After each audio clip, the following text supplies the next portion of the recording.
ఇక మన బతుకులు ఎట్లాగో మారే గాని కనీసం నేను చెప్పేది అన్న అలవాటు చేసుకో.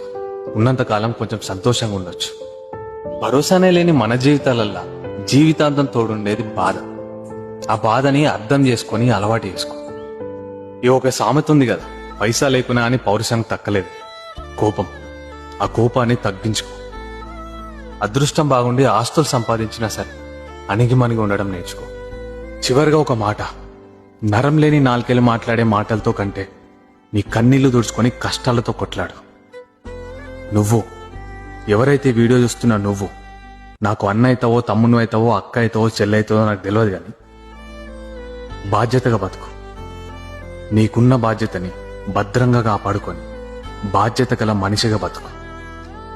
మన మిడిల్ క్లాస్ బతుకులు ఇంతే, అవి మారాయి.